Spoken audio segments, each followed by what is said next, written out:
I got married to Shakib Khan. চলতি মাসে রাজকুমার সিনেমার শুটিং করতে দেশে এসেছিলেন শাকিব খানের মার্কিনী নায়িকা কর্টনি কফি। শুটিং শেষে আবারও যুক্তরাষ্ট্রে ফিরে যান এ নায়িকা। এক ভিডিও বার্তায় অভিনেত্রী তার বাংলাদেশ ভ্রমণ ও শাকিব খানের সঙ্গে অভিনয়ের অভিজ্ঞতা জানিয়েছেন। এই অভিনেত্রী বলেন, বাংলাদেশে এসে তার ফুচকা, মিষ্টি, রসগোল্লা, মাছ এসব খেতে বেশ ভালো লেগেছে। এছাড়া দেশে ফিরে যাওয়ার সময় নিউ মার্কেট থেকে 8 জোড়া জুতা ও কিছু চাদর কিনে নিয়েছেন তিনি।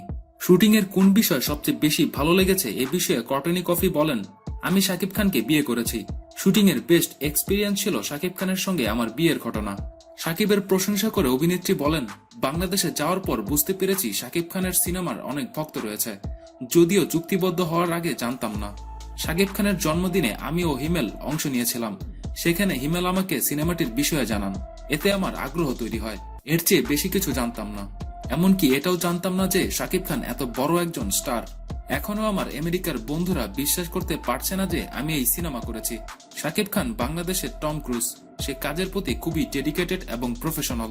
এছাড়া একজন সহশিল্পী হিসেবে পারফেক্ট। শুটিং এ সে খুব মজার মানুষ। সবকিছু মিলিয়ে তার সঙ্গে কাজের অভিজ্ঞতা অনেক ভালো।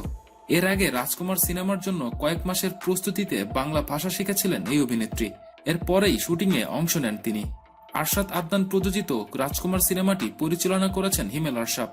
2024 সালের ঈদে মুক্তি পাবে বিগ বাজেটে তৈরি রাজকুমার সিনেমাটি। তো বন্ধুরা, শাকিব খানের সঙ্গে কর্টনি কফির জুটিটি আপনার কেমন লেগেছে? আর রাজকুমার কি পারবে শাকিব খানের প্রিয়তমার সকল রেকর্ড ভেঙে দেশে নতুন এক ইতিহাস তৈরি করতে? আপনার কি মনে হয়?